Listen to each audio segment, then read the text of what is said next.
নমস্কাৰ প্ৰিয় দৰ্শক, মই মীৰাই আপোনালোক সকলোকে স্বাগতম জনাই আজিৰ ভিডিঅ'টি আৰম্ভ কৰিবলৈ ওলাইছোঁ।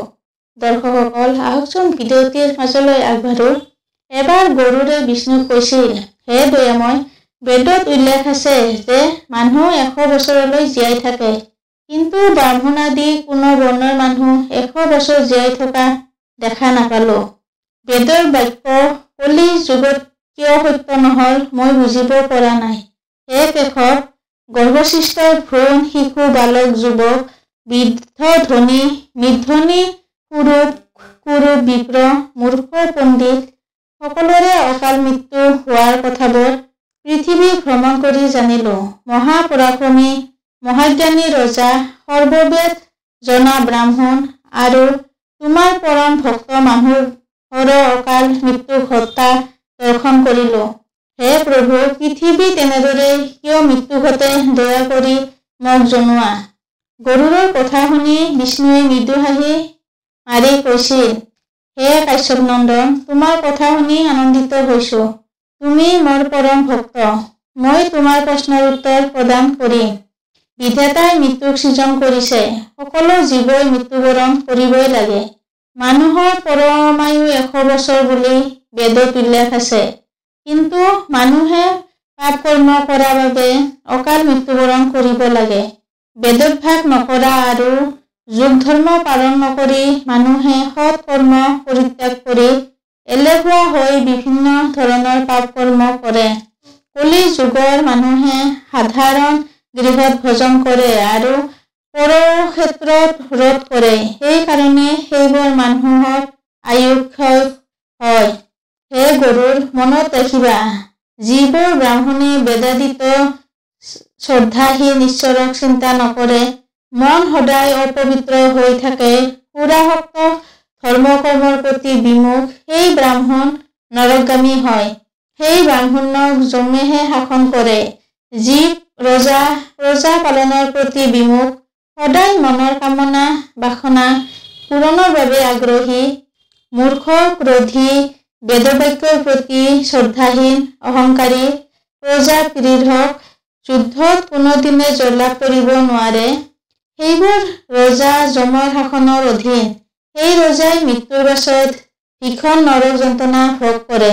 যিজন বৈশ্যই স্বধৰ্ম পৰিত্যাগ কৰে, নিষিদ্ধ আচৰণ কৰে, সদায় পৰকৰ্মত নীৰত থাকে, সেই বৈশ্য যমলোকলৈ গমন কৰিব লাগে। শূদ্ৰই যদি স্বধৰ্ম পৰিত্যাগ কৰি আন কৰ্ম কৰে, অহংকাৰী আৰু দুৰাচাৰী হৈ ব্ৰাহ্মণক অৱজ্ঞা কৰে, সেইবোৰ শূদ্ৰ যমৰ শাসনাধীন হয়।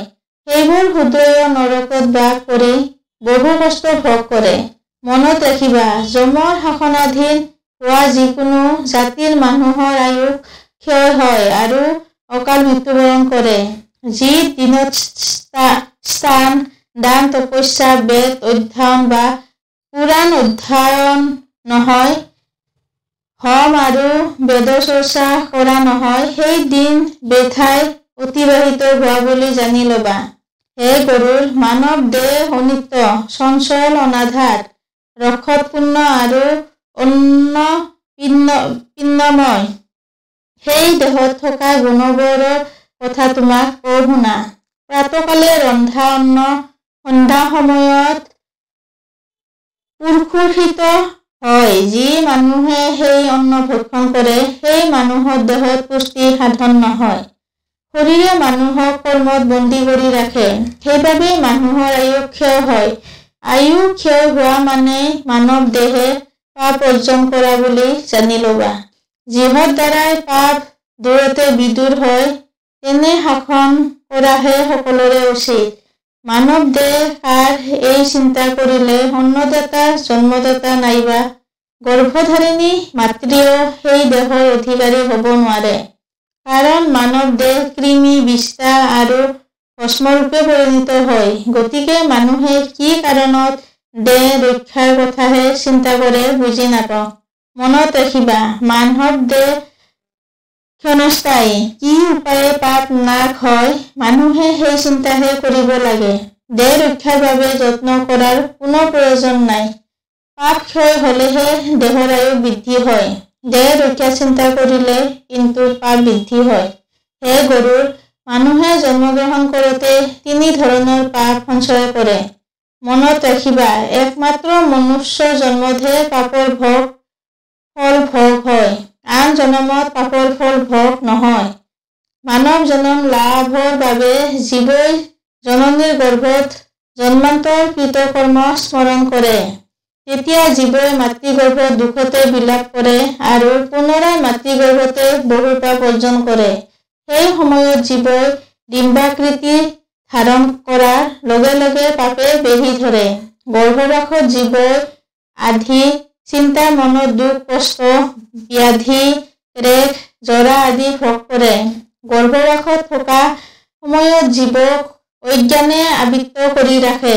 তেতিয়া জীৱই শুভাশুভ একো নাজানে। গৰ্ভবাসৰ পৰা মুক্ত হৈ প্ৰসৱৰ পাছত সময়ছোৱা বুজোৱা হৈছে। সদ্যোজাত হোৱাৰ সময়তে জীৱই কোনো জ্ঞান লাভ কৰিব নোৱাৰে। বাল্যকালত অজ্ঞানতাৰ বাবে ভাল বেয়া পাপ পুণ্য একো বুজি নাপায়। যৌৱন কালত মানুহে পত্নীৰ প্ৰতি আসক্ত হোৱা বাবে প্ৰকৃত জ্ঞান লাভ কৰিব নোৱাৰে। হে গৰুৰ, এইবোৰ কথা জনা মানুহে নৰকলৈ গমন নকৰি মুক্তিলাভ কৰিব পাৰে। মানৱ দেহ অবিহনে কোনো সুখ লাভ নহয়। মানুহে পূৰ্বকৃত কৰ্মৰ ফলতহে সুখ লাভ কৰে। এইবোৰ শাস্ত্ৰ অভিমত বুলি জানি ল'বা। জন্মলাভ কৰাৰ পৰা 5 বছৰ হোৱালৈকে মানুহে অলপ অলপকৈ পাপ অৰ্জন কৰি থাকে। 5 বছৰ অতিক্ৰম কৰাৰ পাছৰ পৰা মানুহ মহাপাপত লিপ্ত হয়। যিহেতু মানৱ জনম লৈহে জীৱই পাপ অৰ্জন আৰু পাপ ক্ষয় কৰিব পাৰে, সেইবাবে জীৱই পুনৰ পুনৰ মানৱ জনম লাভ কৰে। দান আদি সৎকৰ্ম আৰু ধৰ্ম আচৰণ কৰিলে মানুহে 100 বছৰ কিয় বহু বছৰলৈ জীয়াই থাকিব পাৰে। দৰ্শকসকল, ভিডিঅ'টো ভাল লাগিলে মটিভেশ্যন স্কোৱাচ বাই মীৰা চেনেলটো ছাবস্ক্ৰাইব কৰিব। আপোনাৰ দিনটো শুভ হোৱাৰ কামনাৰে আজিলৈ আহিছোঁ। ধন্যবাদ।